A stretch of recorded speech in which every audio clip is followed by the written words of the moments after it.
Então tá, pessoal, boa tarde, boa noite, bom dia, vai depender de o horário que vocês forem assistir. Essa sala de aula virtual aqui, que a gente construiu e teceu junto, é uma iniciativa de um projeto de pesquisa do Instituto Federal de Santa Catarina, que é o projeto Biodegradação de Plásticos Compostáveis, do qual eu sou coordenadora, né? Meu nome é Melina, eu sou professora do Instituto Federal de Santa Catarina, do campus Itajaí, ok?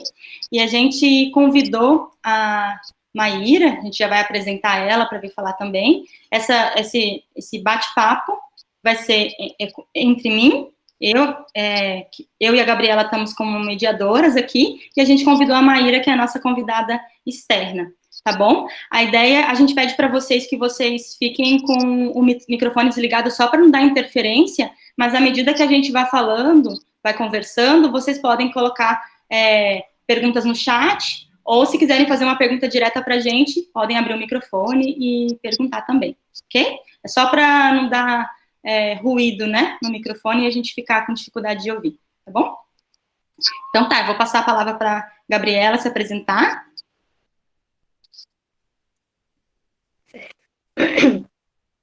Oi, gente, eu sou a Gabriela, eu sou do IFSC, Campus Itajaí, e eu estou no módulo 4 de 6, eu faço técnico de recursos pesqueiros junto com o ensino médio, né? E eu sou voluntária no projeto que é coordenado pela Profimel, o Biodegradação de Plásticos Compostáveis.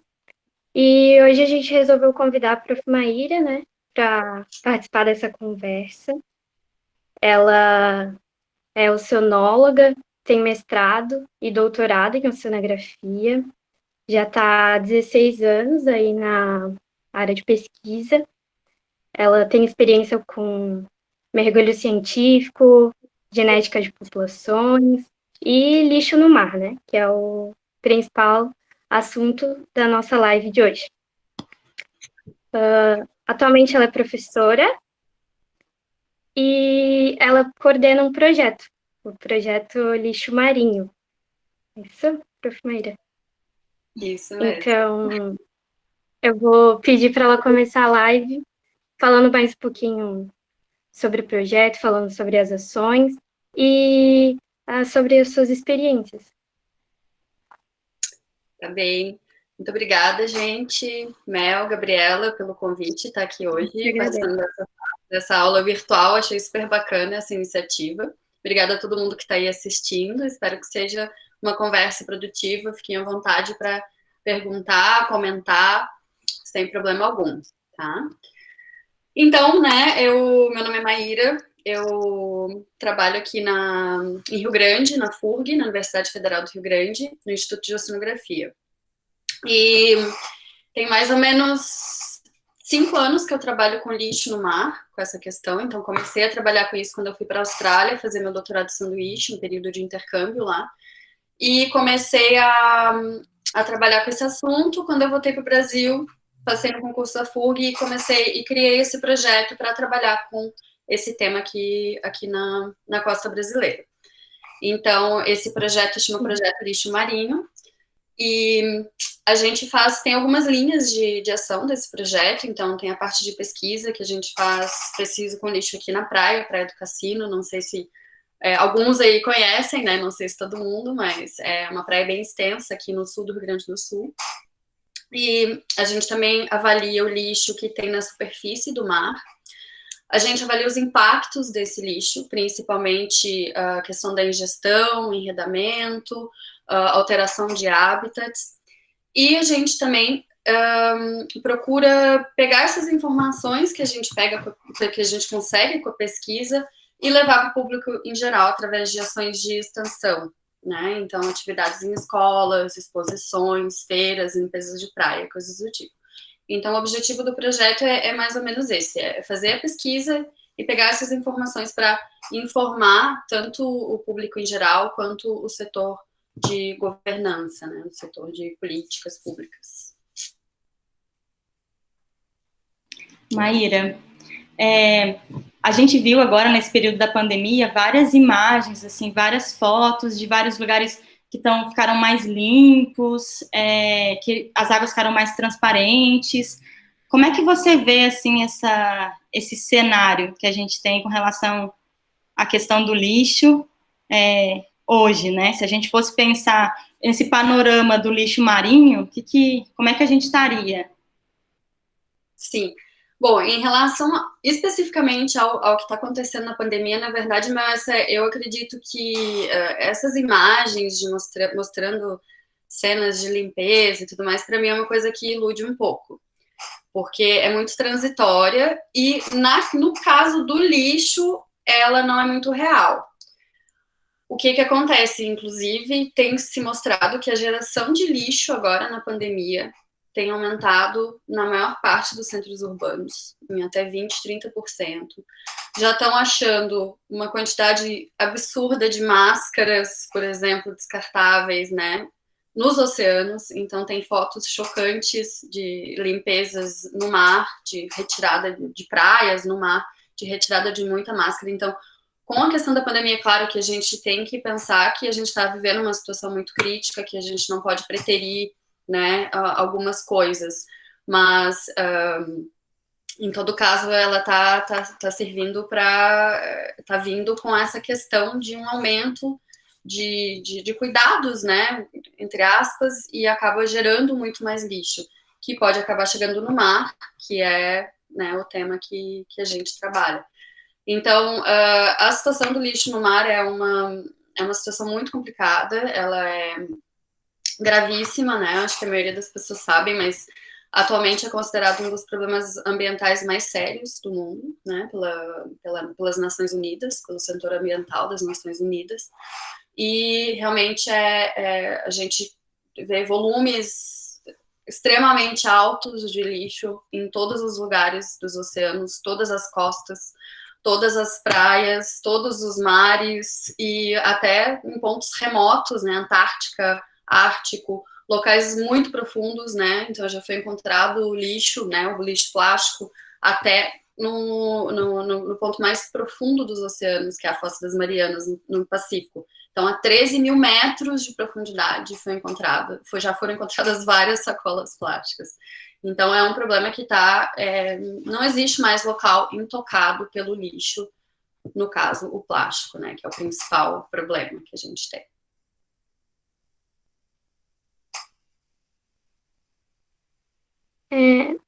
Maíra, qual que é a definição de lixo marinho? É a mesma coisa que lixo terrestre, por exemplo? Então, o lixo no mar, então, isso é uma das coisas até que é interessante, o projeto que eu coordeno aqui chama Projeto Lixo Marinho, mas isso porque ele foi criado já faz um tempo, mas se fosse criado hoje em dia, eu mudaria o nome dele para Projeto Lixo no Mar, porque quando a gente fala lixo marinho, parece que ele pertence àquele lugar, né, que ele foi gerado naturalmente ali, quando não é o caso. Uhum. Então, o lixo no mar, a definição mais comum, né, que é a dessa Agência Ambiental das Nações Unidas, que é qualquer material persistente, né, manufaturado ou processado pelo ser humano, material sólido que é descartado ou chega de alguma forma, né, descartado, abandonado, ou simplesmente chega aos ambientes costeiros e marinhos. Então, essa é a definição tradicional, né? Mas existem algumas outras definições que vão um pouco além. Uma que eu gosto muito é que o lixo que chega no mar, na verdade, é um recurso potencial que é desperdiçado em terra. Então, essa definição eu acho bem interessante, que entra na questão da economia circular dos plásticos, que a gente pode falar um pouquinho mais à frente, mas que é considerar o lixo como um recurso e não como uma coisa descartada e nunca mais utilizada. Uhum. Isso vem de encontro também. O que a gente mais também precisa se preocupar é principalmente plástico, né? Isso, eu acho que vem de encontro, Maíra, aquilo que a gente diz que não existe fora, né? Jogar o lixo em outro lugar, né? Acho que ele não existe mais esse conceito, a gente precisa abolir ele, né? Pensando nisso que você falou, de como pensar uma economia circular e como que a gente está desperdiçando recurso, né? Dinheiro. Acho que essa pergunta que a Gabi fez, que é bem interessante com relação ao plástico, tem já informação sobre isso, de quais os principais itens, assim, se a gente fosse olhar o que mais aparece de lixo, top 10, assim, não sei lá, o que viria? Sim, então, bom, como, né, a Gabriela já disse, o plástico é o principal problema, né? Então, o lixo no mar pode ser composto por vários materiais diferentes, né? Tem metal, tem vidro, tem papel, tem borracha, tem tecidos, tecidos naturais, né? Porque muitos tecidos são feitos de plástico. Tem orgânicos, materiais orgânicos. Tudo isso é lixo no mar. Mas o que mais preocupa é o plástico, por causa da sua durabilidade absurda e também outros fatores como toxicidade, a interação com animais e simplesmente o grande volume. Então, o plástico, ele corresponde a mais ou menos, dependendo da região, né? Geralmente é de 80% até 99% do lixo é plástico. E a gente tem também o principal, né? Desses plásticos, o que mais tem são os plásticos descartáveis, que a gente chama, né? Ou plásticos de uso único. Ou seja, a grande maioria dos plásticos que estão poluindo tanto ambientes terrestres quanto marinhos são esses plásticos que têm uma vida útil muito curta, né? Então, eles são produzidos e o tempo que eles são usados é extremamente curto e já são jogados fora. Então, tem esses top 10 aí, é muito difícil fazer uma avaliação global, mas tem um bom indício que são as estatísticas do Dia Mundial de Limpeza de Praia, que é em setembro, é o terceiro sábado de todo setembro é o Dia Mundial de Limpeza de Praia, e as pessoas coletam, né, o lixo que está nas ações voluntárias, coletam o lixo na praia, fazem o levantamento desses dados e mandam para um banco de dados internacional. E aí a gente tem uma boa ideia do que é coletado no mundo todo. E o padrão é mais ou menos esse. Na verdade, o primeiro lugar são as bitucas, né, os filtros de cigarro. Depois, eu não lembro exatamente a ordem, mas são sacolas plásticas, copos plásticos, garrafas plásticas, talheres, né, aqueles descartáveis, e coisas do tipo. Dos top 10, né, 7 são de plástico. Então, realmente, é a grande maioria. Uhum. A Caroline fez uma pergunta, ela colocou assim, Prof. Maíra, ali que 90% dos resíduos encontrados no mar são produzidos em terra por ação antrópica. Na praia onde acontece o projeto, essa realidade se repete? Então, aí a gente entra um pouco nas fontes desse lixo, né? Como que esse lixo se torna, né, lixo no mar? A gente tem, existe essa estimativa de que mais ou menos 80% do lixo que está no ambiente costeiro e marinho tem origem continental, né? Então, são fontes terrestres e chega, né, nesses ambientes, ou no caso da praia, por deposição direta, e no caso do mar, por, né, ondas, marés, rios, etc. Então, realmente, as fontes continentais representam a maior parte, né, do lixo que chega no mar. E aqui também, onde a gente faz esse trabalho, isso se repete. A gente tem indícios, por exemplo, que aqui o lixo da praia, quase 60% vem do próprio turismo no verão. Então, o uso aqui tem um uso muito intensivo durante o verão. A população aqui local da praia aumenta, né, quadruplica, basicamente. E tem muito uso por turistas que acaba aumentando bastante essa quantidade de lixo.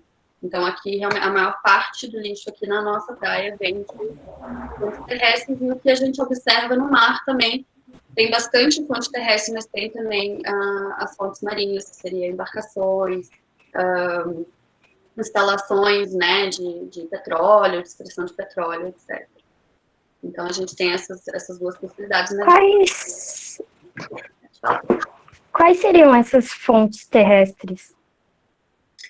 Basicamente, assim, na verdade, todos os materiais são produzidos, né, em terra, mas podem ser levados para o mar por embarcações, etc., e depositados lá, ou então ficar mesmo nos centros urbanos e, de alguma forma, chegar nos oceanos, através de esgotos, fontes fluviais, ventos. Então, muitas vezes, um lixo que é produzido em uma área muito interior pode chegar na praia através de um rio, através de escoamento, de chuva, através de esgotos, através do vento. Então, não necessariamente essa fonte terrestre tem que ser perto do mar. Ela pode, às vezes, estar bem, bem para dentro, numa parte bem interior, e acabar chegando por essas de uma forma indireta.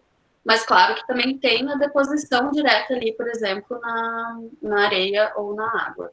Também pode acontecer.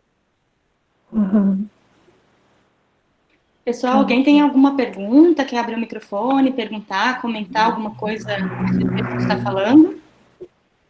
Fiquem à vontade aí para trazer pergunta também e ir conversando com a gente, tá bom? Maíra, eu queria pegar o gancho dessas fontes para falar um pouquinho do que a gente vem fazendo aqui no IFSC, né? Então, a gente tem um projeto de pesquisa que é biodegradação de plásticos compostáveis, que ele partiu de uma demanda, na verdade, da Câmara de Vereadores do município, que tem buscado fazer compras sustentáveis, assim.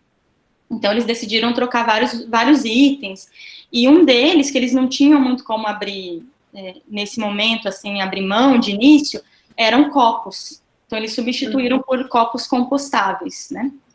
E a dúvida era se aquele copo compostável conseguia ser compostado numa composteira comum, uma composteira convencional, né? A gente decidiu testar. A gente começou a testar, adquirimos aí uns sacos de lixo, canudo e copo compostável, e a gente enterrou na composteira do campus, e a gente vem monitorando essa biodegradação, né? O que eu vejo muito com relação, a gente falou que os top 10 lá, a gente tem esses plásticos de uso único, né? Então, às vezes parece que uma solução fácil vamos substituir tudo por materiais biodegradáveis, oxibiodegradáveis, compostáveis, e a gente já resolve o problema, né? A gente viu, nos nossos testes que a gente fez, os materiais compostáveis, a maior parte deles não compostaram, a gente só conseguiu um resultado melhor para o canudo, que é um item bem menor, né, numa composteira convencional, e o copo, como na composição ele era um mix ainda, né, com alguns componentes plásticos, ele praticamente nem amassou, assim. Então, existe também essa questão, né? Queria que você conversasse com a gente um pouquinho sobre isso, assim, como é que tem sido essas iniciativas. Então, essa questão da mudança da produção, né, do material, ela é muito importante.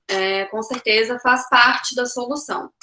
Mas ela não, para mim, né, na minha opinião, ela não pode ser encarada como uma solução fácil e rápida, porque justamente, como você disse, não necessariamente é por aí. Então, na verdade, o que acontece? Você tem os famosos bioplásticos, né? Que são esses que são baseados parcialmente ou totalmente em algum material biológico, né? Cana-de-açúcar, amido, algas, enfim. E que, teoricamente, biodegradam. Só que o que acontece? Essa biodegradação... Bom, primeiro que muitas vezes ela vai demorar muito tempo para chegar na parte biológica, né? Porque degradação é uma coisa, degradação é a quebra sucessiva das cadeias poliméricas, né, do plástico. Quando entra o bio é que realmente isso começa a ser incorporado, né, pelos organismos e transformado em outra coisa. Enquanto não tiver a parte biológica, o material vai continuar lá.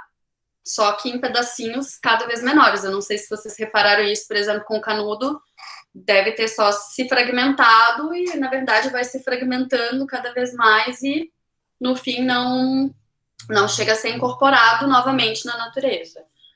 Mas o que acontece com esses bioplásticos, na maior parte das vezes, é que eles precisam de condições muito específicas de oxigenação, de temperatura, de umidade e dos próprios micro-organismos que estão lá para serem realmente biodegradados. Então, a gente... e isso fica muito confuso também até na hora que se descreve, né? Se coloca lá na composição. Tá, é biodegradável, é compostável, é oxibiodegradável, é oxidegradável. Então, fica muito confuso e, às vezes, a pessoa vai pegar aquilo e falar, é degradável, tá tranquilo, vou jogar ali e ele vai sumir. Mas não, ele precisa de uma composteira, por exemplo, industrial, para realmente biodegradar, para virar um composto, né? Se compostar e virar, né, realmente terra junto ali com o alimento orgânico. Então, eu acho que é uma solução importante, faz parte da solução essa mudança de material na hora de produzir esses produtos, embalagens, etc., de uso único, mas isso tem que ser alinhado a uma grande redução de consumo, na minha visão. Então, para mim, a redução, a prevenção como um todo é extremamente importante, embora também mudanças de material sejam importantes, preferencialmente os que são 100% mesmo à base de recursos, né, naturais. Que a gente tem vários exemplos, coisas feitas com fungos, com restos de materiais biológicos, que não são transformados em plásticos, são usados de outras formas.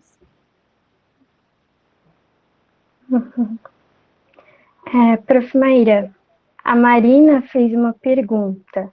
Ela colocou assim: já ouvi muitos boatos sobre navios que fazem a destinação final de resíduos jogando-os em alto mar, principalmente navios de outros países. Isso realmente ocorre? Há legislação para isso em águas brasileiras e em águas internacionais?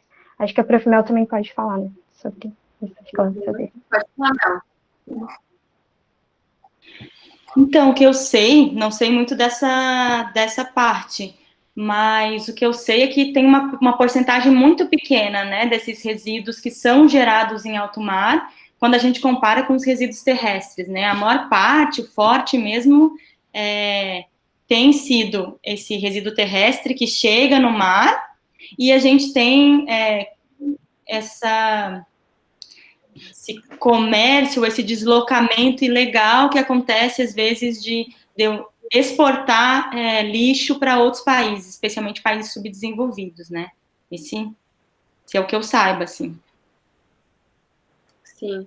Assim, na verdade... Eu acho que ela está falando mais da questão de jogar... Isso tanto no Brasil, isso é uma legislação internacional, nacional, que não se pode descartar resíduos no mar. Mas acontece, né, a gente observa, né, bastante... existem vídeos, né, às vezes, se vocês olharem na internet, dá para ver, e aqui, por exemplo, na Praia do Cassino, a gente acaba chegando na praia algumas coisas de origem que a gente observa que tem origem marinha, né? Então, tonéis de óleo, materiais de pesca são principalmente, né? Tem essa origem principalmente do mar. Então, existe uma menor proporção que está vindo do mar, que é ou por descarte intencional, né? Ou acidental. Né? Então, tem muito material que acaba, né, se soltando em alguma tempestade, enfim. Pode ser intencional, mas também pode ser acidental. E só para dar um exemplo aqui, eu gosto de mostrar, esse aqui é um exemplo de um lixo que a gente achou aqui na praia. Não sei se dá para ver, é uma bota que provavelmente estava em um barco, eu não sei se dá para enxergar bem, mas ela está cheia de incrustações aqui. E areia também, estou sujando todo o meu computador. Então, aqui tem vários organismos que cresceram nessa bota no mar e acabaram chegando na praia. Sujei todo o meu computador de areia. Eu não sei se isso respondeu a pergunta. Era isso? A Marina pode colocar ali, sim. Tá ok. Ela disse que sim.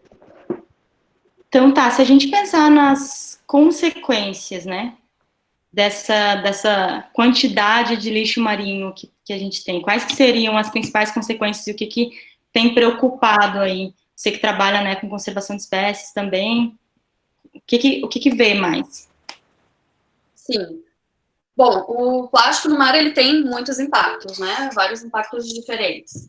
Então, a gente tem aqueles que são mais visíveis, né? Que todo mundo aqui já deve ter visto algum vídeo, alguma foto, que são aqueles que afetam fisicamente os organismos que estão no mar, né? Principalmente os organismos maiores, que a gente está acostumado a ver, como a ingestão, o enredamento, o emaranhamento em materiais de pesca. E a gente tem evidências de impacto desde animais muito pequenos, né, como o zooplâncton, que seriam, né, aqueles organismos bem pequenininhos, até grandes mamíferos, como baleias, etc. Então, a ingestão, esse enredamento, são impactos bem fortes que afetam muitas espécies e centenas de milhares de animais todos os anos. Tá? Então, esses seriam aqueles mais visíveis, mas a gente tem também outros que são menos visíveis. Então, um deles, que até tem a ver com essa bota aqui, seria, por exemplo, o transporte de espécies entre regiões. Então, o plástico, como ele é muito durável, ele fica ali no mar durante muito tempo, aqueles que estão flutuando, eles podem ser transportados por longas distâncias. Então, um organismo que está crescendo ali em cima do plástico, ele pode ser transportado de uma região para uma outra que não é a região dele. E impactar o ecossistema dessa nova região que está invadindo. A gente tem também uma questão que não é tão visível, mas acredita que possa ser séria, que seriam os impactos químicos do plástico no mar. Então, o plástico ele já é produzido com vários compostos que podem ser tóxicos para os organismos vivos. E, além disso, então, além desses produtos usados na fabricação do plástico, quando o plástico está no oceano, ele é quase um imãzinho de poluentes.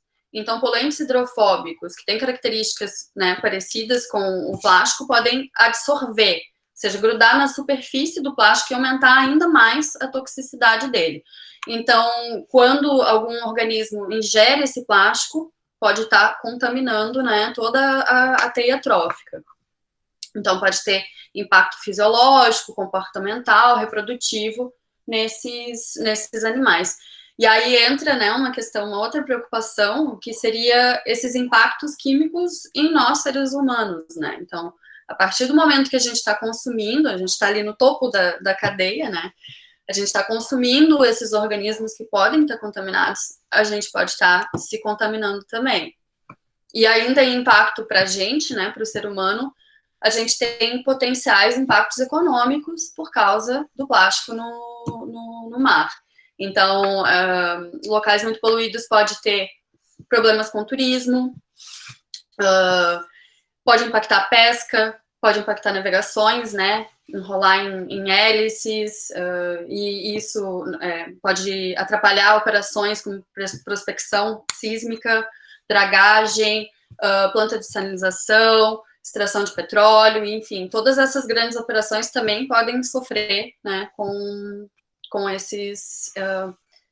esses potenciais impactos. Então, a gente tem não só os impactos ambientais, que são gravíssimos, mas também os impactos para o ser humano, impactos econômicos, perda de serviço ecossistêmico, etc.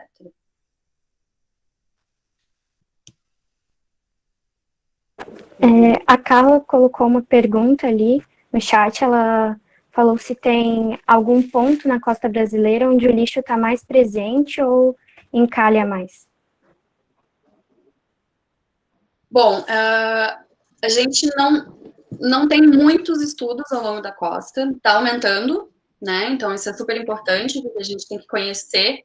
Justamente essa pergunta é super pertinente, porque mostra a importância de se conhecer, né, a quantidade, a distribuição dessa poluição para a gente poder tomar medidas para mitigar ela, né? Para, por exemplo, remover o lixo de um determinado lugar. Então, a Costa do Brasil ela não tem muitos estudos, né, sistemáticos sobre o lixo. Então, eu sinceramente não sei dizer se tem algum ponto onde tem mais, mas o que a gente tem observado, a gente fez uma análise aqui no sul do Brasil com coleta superficial de água do mar, para ver a quantidade de plástico que tem na superfície do mar aqui, de Santa Catarina até o sul do Rio Grande do Sul. E o que a gente observou é que os locais mais próximos às desembocaduras de sistemas de drenagem, né, de rios, de lagunas, etc., eram os pontos com uma maior concentração de plásticos.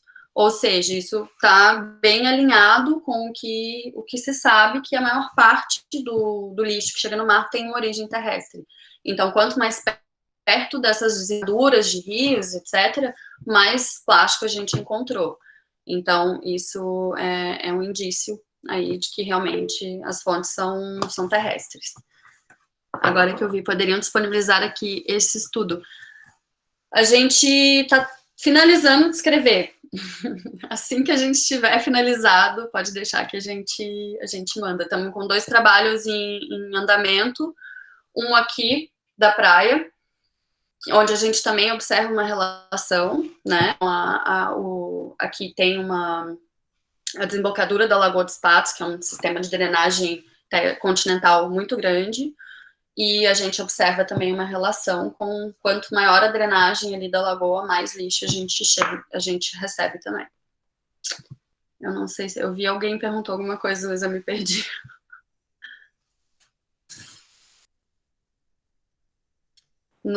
A Marissa perguntou se no teu projeto tem alguma frente que atua na proposta, né, ou execução de ações para coleta e utilização ou transformação desses lixos em novos materiais, e se não, se conhece algum projeto que atua dessa forma.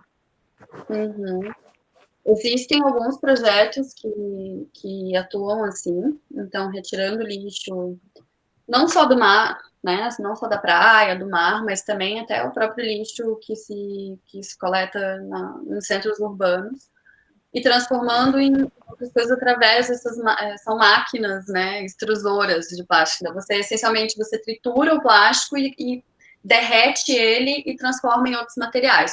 Então, existe até uma iniciativa bem legal que chama Plástico Precioso, que começou, agora eu não lembro em qual país começou, mas existe uma filial aqui no Brasil, e o objetivo é realmente esse, retirar o plástico né, desse sistema linear de simplesmente usar e jogar fora, e pegar ele e transformar em outra coisa. É super legal, quem puder dar uma procura no Google mesmo, plástico precioso, que vai aparecer muita coisa bacana.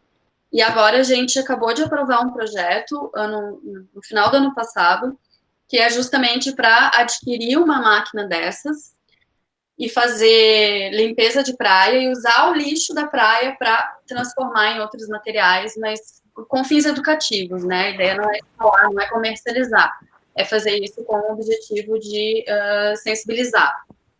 Então, tá parado agora por causa da pandemia, a gente não podemos fazer nada.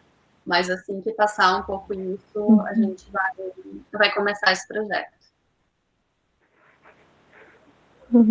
Aqui no campus a gente teve um projeto também aprovado, né, aqui no campus Itajaí, nessa linha, né, mas eu confesso que eu não sei ainda como é que andam as atividades, né, professor Cássio, ele que é engenheiro mecânico e também estava trabalhando nessa linha.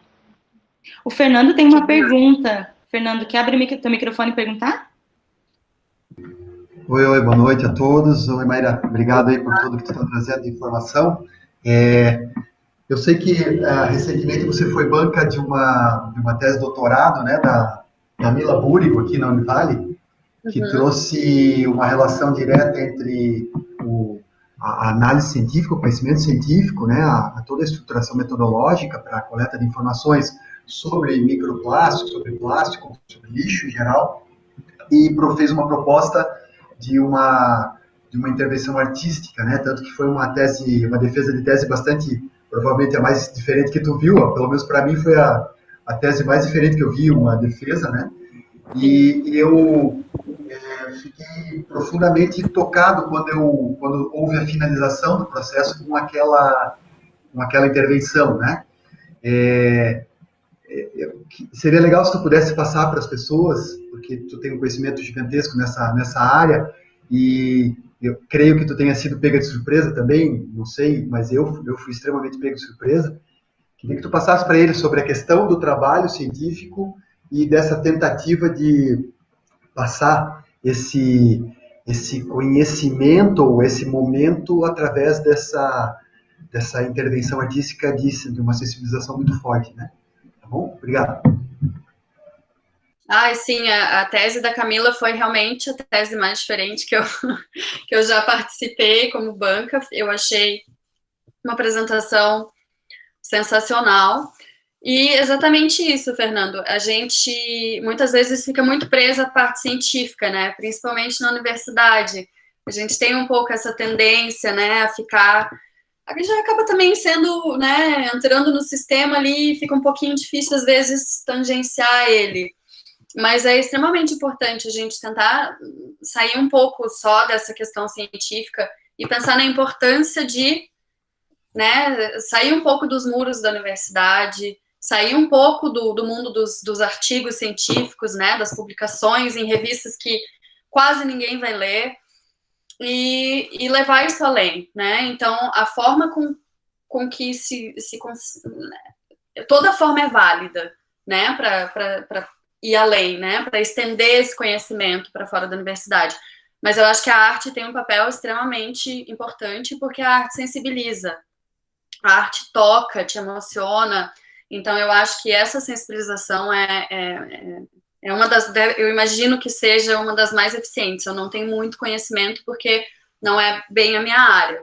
Eu tento fazer extensão sempre que dá, mas nem sempre a gente tem tempo, etc. Acaba ficando em segundo plano às vezes. Mas eu acho extremamente importante. A gente chegou a fazer uma instalação aqui, uma aluna de doutorado minha, que agora já até terminou, já é doutora, pós-doc. Ela fez uma instalação que era numa feira, na verdade era uma feira de tecnologia, era dentro de um shopping, e ela fez uma geodésica de lixo sobre a plastisfera, sobre esses organismos que vivem aderidos aos plásticos. Então, você entrava dentro daquela geodésica de lixo, tinha um monte de foto dos organismos, né, de microscopia, e as pessoas podiam né, era uma imersão naquele mundo. Então, foi super bacana. Eu acho que toda forma é válida, mas com certeza a arte toca, né? Então, eu acho que realmente sensibiliza mais.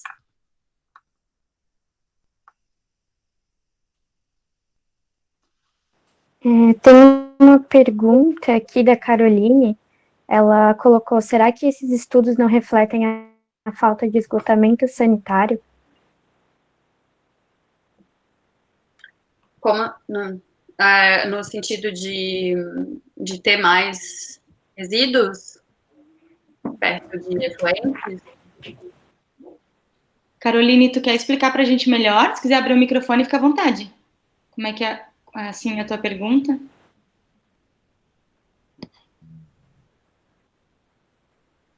Eu acho que passou, né? Ela deve ter perguntado um pouquinho antes. Foi antes. Uhum. Não sei se ela está por aqui. Oi, estão me ouvindo? Sim.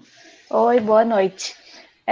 Seria sobre o estudo que a professora Maíra comentou de Santa Catarina até Rio Grande, que onde tem maior desembocadura é onde está apresentando maior resíduos, né?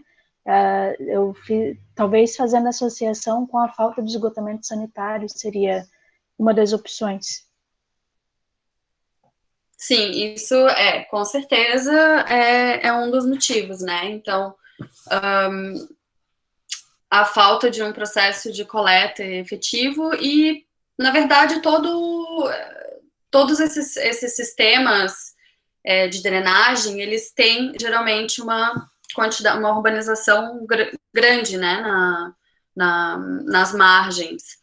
E muitas vezes, né, essas urbanizações não são muito regulares, não tem esgoto, muitas vezes não tem coleta de resíduos, muitas vezes os aterramentos que são feitos para se viver ali são aterramentos feitos com lixo. Então, isso reflete com certeza, em parte, essa falta de sistemas de esgoto eficientes e, na verdade, todo um manejo inadequado dos resíduos que a gente tem nos centros urbanos. Acho que essa questão tem a ver... Aqui a gente vai estar conversando mais em torno da questão dos resíduos, como lixo, né? Sim. Resíduos sólidos. Mas quando a gente olha para a poluição nos oceanos, isso transcende, né? Vai para uma outra esfera, né? E acho que a pergunta da Caroline dialoga nesse sentido. Acho que esse é um grande desafio, né? Quando a gente pensa, a gente tem aqui em Itajaí, a gente tem algumas iniciativas, né, que começaram ali com a Volvo Ocean Race, como, por exemplo, o Mutirão Juntos pelo Rio, né? Que já tirou algumas toneladas de lixo ali, né? E como é que estão o que tu tem visto, assim, dessas ações a gente fala bastante da prevenção, né, de como não gerar esses resíduos, mas e essas ações que têm sido voltadas não só aos mutirões voluntários, mas ações de retirada de lixo mesmo dos oceanos? Você diz, assim, numa escala maior, Mel? Isso, numa escala, falar dos dois contextos, né, dos mutirões e esses de uma escala maior, que eu ouvi um pouquinho da conversa que tu teve com a Júlia.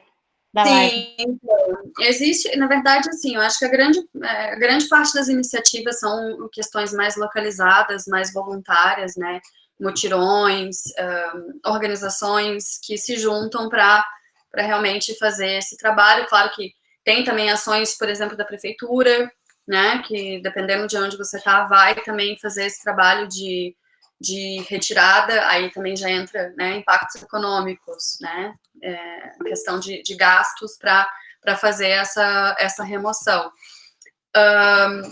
Existem sistemas também de remoção de lixo antes dele chegar no mar, que são bem interessantes, que são aquelas barreiras ecológicas, né, que são instaladas em rios, arroios, etc., que seria para barrar, né, são essencialmente redes ou telas que barram lixo, né, um pouco mais para cima, antes dele chegar no mar. É uma solução bem viável, relativamente de baixo custo, que pode ser implementada em vários lugares.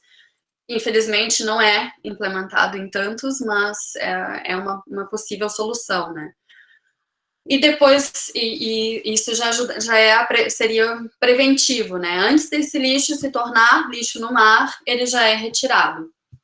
Mas, claro, o que já tem flutuando no mar tem que ser retirado de alguma forma, né? Porque ele tá lá, continua impactando e vai continuar impactando por centenas, milhares de anos, só se quebrando em pedacinhos cada vez menores mas de qualquer forma, né, vai continuar lá. Então, existem alguns sistemas que estão sendo propostos. Eu acho que o maior que eu conheço é um que chama The Ocean Cleanup, né, que é uma iniciativa de um holandês que criou uma fundação para isso.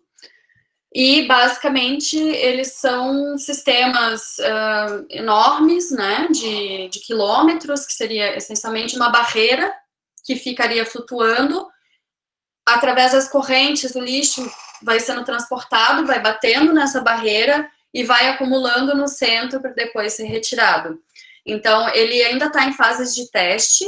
Tem um instalado, se eu não me engano, é no Japão, na costa do Japão, que eles estão começando a fazer teste. Eu não sei se porque o objetivo principal desse projeto é atuar no centro dos grandes giros oceânicos. Então, em cada né, no Atlântico Norte, Sul, Pacífico Norte, Sul e no Índico, você tem giros, né, sistemas de correntes que vão circulando e vão acumulando lixo no seu centro, tá? Então, ali nesses lugares que eles chamam até de, né, das ilhas de lixo, mas não são ilhas verdadeiras, mas são áreas que têm um grande acúmulo de lixo, principalmente plástico.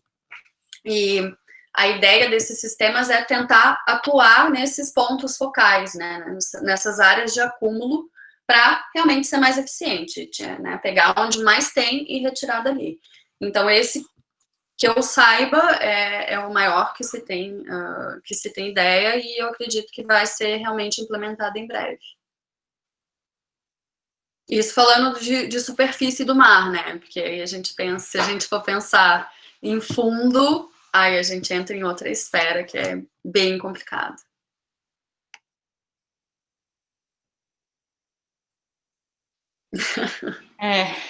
O Fernando colocou aqui que esse pensamento geral, né, a partir do momento que eu tiro o lixo da minha casa, ele deixa de ser a minha responsabilidade, né, independente de ter dado o destino correto ou não. Eu acho que a gente já está 6h20, a gente planejou 1 hora, né, para a gente conversar aqui. Se alguém tiver mais alguma pergunta, fica à vontade aqui para colocar no chat, abrir o microfone e perguntar. Mas a gente já podia ir encaminhando, que eu acho que muito já tem se debatido na mídia, né, sobre,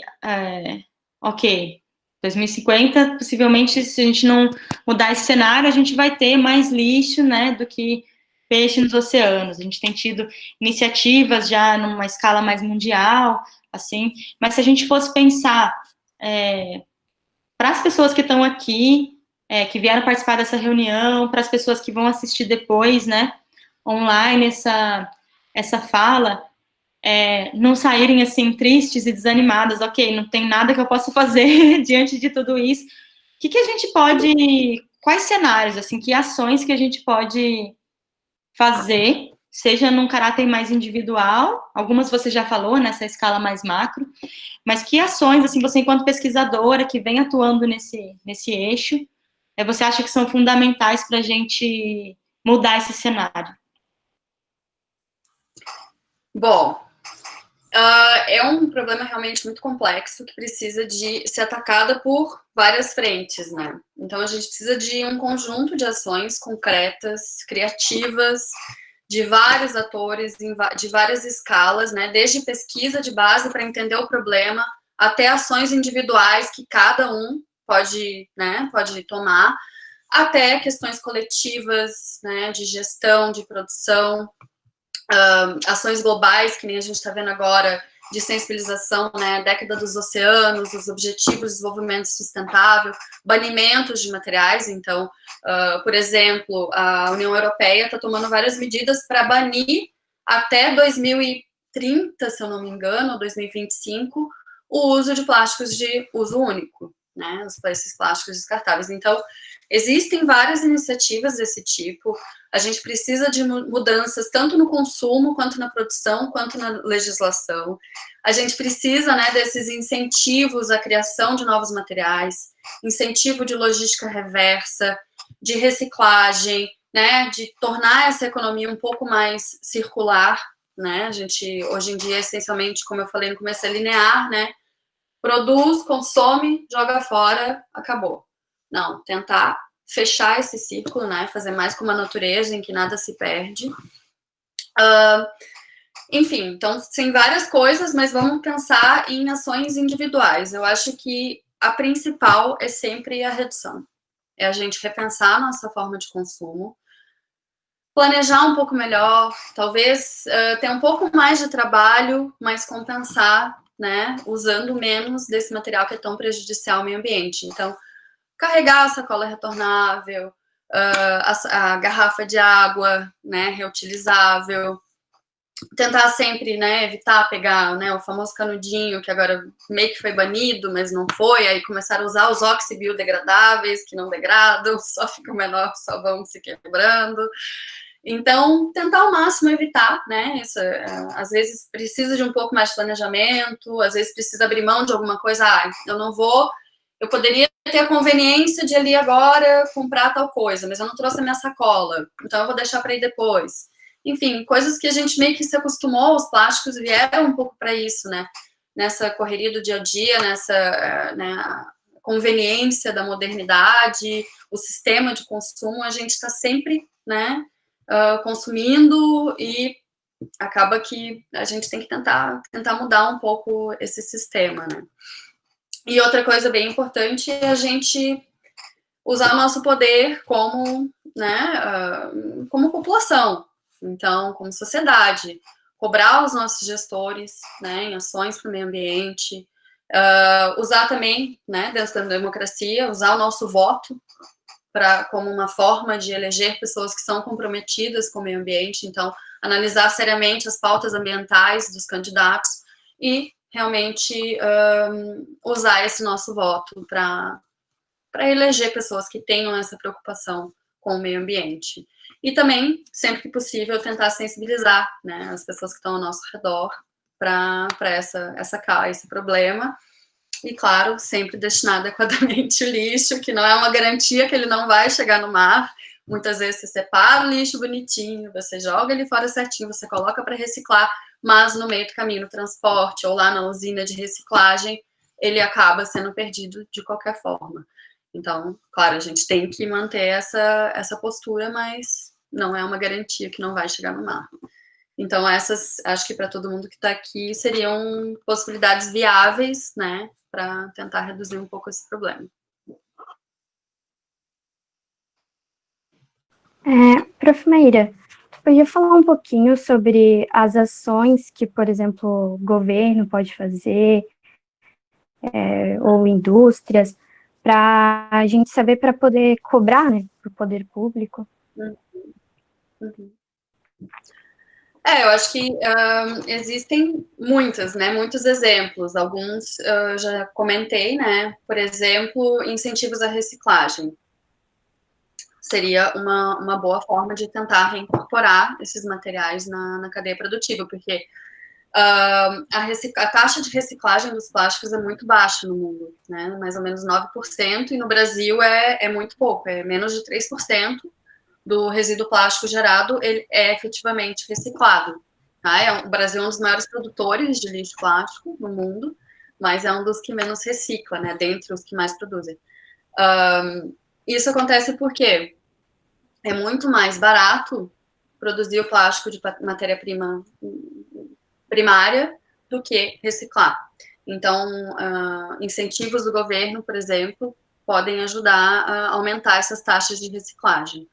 Além disso, tem essas questões de banimento de alguns tipos de produtos, né, como os de uso único, melhora de manejo dos resíduos dentro dos centros urbanos também é importante. Acho que é mais ou menos por aí. E fora que a gente precisa de uma coisa bem importante para reduzir esse problema, que, né, eu gosto de colocar nas minhas falas, que é a questão da redução de desigualdade social. Então, a sustentabilidade ambiental, ela depende também da sustentabilidade econômica e sustentabilidade social. Então, a partir do momento que a gente tem uma desigualdade social tão grande, fica muito difícil, né, atingir uma sustentabilidade ambiental. Então, por exemplo, essas questões de alterações de hábitos individuais. Tem muitos indivíduos que não têm opções, não têm possibilidades de fazer essas alterações. Então, essa é uma questão que eu acho que é bem importante. Então, governos que estão comprometidos com redução de desigualdade social também estão diretamente contribuindo para a pauta ambiental.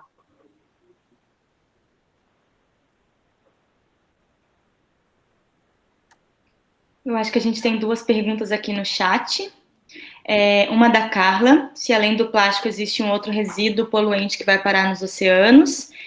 E da Marina, se ocorre a comunicação dos dados gerados na pesquisa, né, para algum órgão municipal de Rio Grande, e se sim, como é que é a receptividade desses órgãos? Bem interessante as duas perguntas. Bom, em relação à primeira, que é se tem algum outro resíduo, tem diversos, né? Mas realmente o mais preocupante é o plástico, de modo geral, mas não significa que outros resíduos também não podem causar problemas, né? Então, resíduos metálicos, o vidro, o próprio vidro, tudo isso pode ter algum impacto também. Só que como o plástico é realmente a grande maioria do lixo, e ele tem essa durabilidade tão alta, ele realmente acaba sendo mais preocupante por todos os impactos que ele tem. E em relação à comunicação dos dados, essa é uma pergunta muito interessante também, é uma dificuldade grande que eu sinto, né? Eu falo por mim, porque tem muitas pessoas na universidade que conseguem fazer um trabalho muito bom com o setor, né, o órgão municipal aqui da cidade, mas eu tenho uma certa, confesso que eu tenho uma certa dificuldade para fazer essa ponte, né, entre os dados que a gente gera e o setor público, mas a gente tem levado. Então, os dados do lixo aqui da praia, a gente teve já 2 reuniões com a prefeitura, com a Secretaria do Cassino, a Secretaria do Meio Ambiente, mas é bem complicado, assim, porque tudo demanda muito tempo e tudo demanda muito recurso. Muitas vezes a gente tem uma proposta que a gente acha que é super viável, mas aí chega lá, eles já na hora dizem, olha, isso não tem como fazer isso pela logística das coisas. Então, é um pouco complicado, mas existe uma receptividade boa. Eles estão muito abertos para essas conversas, mas a gente ainda não conseguiu efetivamente aplicar nenhuma das propostas que a gente levou. Mas eu espero que isso, eu tinha esperança de que fosse acontecer agora nesse próximo verão, porque aqui realmente a gente viu que o mais importante é focar na parte do verão, né, na estação do verão, com os usuários da praia. Então, esse é o que mais gera lixo aqui para a praia. Em segundo lugar, tem a questão da pesca, que também seria onde a gente poderia se inserir para tentar levar as propostas. Então, a nossa ideia era tentar fazer alguma coisa para esse verão, só que com essa pandemia, realmente ficou muito difícil tentar implementar alguma coisa. Mas vamos ver, ainda tem um tempinho. Ok, pessoal, não sei se vocês têm mais alguma pergunta, porque a gente já está meio já se encaminhando para o final. Se alguém tiver mais alguma pergunta, pode colocar aqui no chat. A gente poderia ficar falando. A gente, quando ó, Carla, pode perguntar. Quer abrir o microfone? Sim, dá para me ouvir? Eu acho que eu não me expressei bem na minha pergunta, porque eu fiquei com medo que acabasse logo a live. Eu tinha perguntado ali que se além do plástico, né, existe outro resíduo poluente que vai parar nos oceanos. É lógico que tem, mas, assim, na verdade, a minha pergunta seria o seguinte: se existe um outro secundário, né, além do plástico, né? A gente sabe que o plástico é o maior, né? Mas depois do plástico, se tem um que é também um grande problema para vocês, se tem um outro, a gente sabe que tem vários, né, como você disse, mas se tem um outro que além do plástico, né, também é um problema muito significativo aí para vocês. Tu diz em termos de resíduo sólido mesmo, ou outros poluentes também? Não, sólido, porque a gente sabe que tem questão do esgoto, tem produtos químicos também, né? Mas o sólido mesmo. Depois do plástico tem um outro segundo maior problema? Então, problema depende do sentido que a gente vê, né? Sim. Seria em quantidade que ele está lá, ou no impacto que ele pode causar. Assim, eu sinceramente não sei dizer qual que seria o segundo lugar. O que mais se tem, tirando o plástico, é o metal e o vidro. Certo. Tá? Uhum. E, embora eles podem causar alguns impactos também, mas realmente é bem menor, só que esses materiais, eles afundam, né? Então, a gente tem também a questão de que o que a gente conhece sobre os resíduos no fundo do mar é ínfimo comparado com o que a gente conhece da praia ou da superfície. A superfície ainda é bem menos que a praia, mas o que está no fundo é menos ainda. Então, a gente não tem certeza ainda de quais são os impactos desses materiais no fundo do mar. A gente sabe que vai ter, claro, né, vai estar impactando aqueles hábitats do fundo, né, os bentônicos, mas a gente sabe muito pouco sobre qual impacto mesmo está tendo, né? Então, eu sinceramente não sei te dizer assim qual que seria o segundo lugar. Uma coisa que tem acontecido em relação ao vidro e o metal, muitas vezes o uso desses materiais também como habitat, né? Então, ao invés do animal usar uma toca natural, uma concha, um buraquinho nas pedras, alguma coisa assim, estão usando a lata ou o vidro como toca, tipo polvos, animais assim. Então, só que não se sabe se isso tem algum impacto para o organismo ou não. Então, realmente, eu não consigo dizer qual que seria o segundo lugar. Não sei se alguém tem alguma opinião, se quiserem falar. Obrigada, então. Deu para esclarecer, que era uma dúvida, assim, né? Eu sei que deve ser bem difícil mesmo, não é fácil estudar o oceano. Obrigada. Sim, nada. Ok. Então tá. Eu acho que, pessoal, era isso, né? Não sei se a gente tentou fazer esse movimento. Primeiro, queria, em nome do projeto, em nome do IFSC, agradecer a Maíra, né, a disponibilidade de estar aqui, conversando comigo e com a Gabriela. A gente está muito feliz de poder fazer essa atividade online e poder estreitar, né, essas redes aí. Eu acho que ainda tem muito o que descobrir, muito o que pesquisar. Quanto mais a gente puder unir forças, né, para ir construindo junto, acho que esse é o caminho, né? Com certeza. Muito legal. Adorei participar. Obrigada pelo convite. Obrigada por todo mundo que assistiu, pelas perguntas ótimas. Muitas perguntas pertinentes. E foi ótimo. Agradeço mesmo. Pessoal que participou, muito obrigada. A ideia é que a gente deixe disponível, possivelmente no Facebook do campus, depois, tá? Então vai ficar gravado. E daí depois a gente informa, o Abner perguntou ali, mas um pouco essa é a ideia, tá bom? Essa foi a nossa primeira reunião online do projeto, então a gente ainda está entendendo um pouco dessas tecnologias, tá bom? Obrigada aí por terem vindo, por terem prestigiado. Não sei se a Gabi quer comentar alguma coisinha antes da gente finalizar.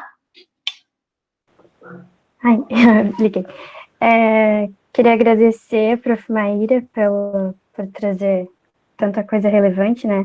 É muito bom ter essa troca de conhecimento. E é isso. Obrigada. Obrigada, Prof. Mel. Obrigada, gente. Muito legal. Parabéns pelo trabalho de vocês aí também.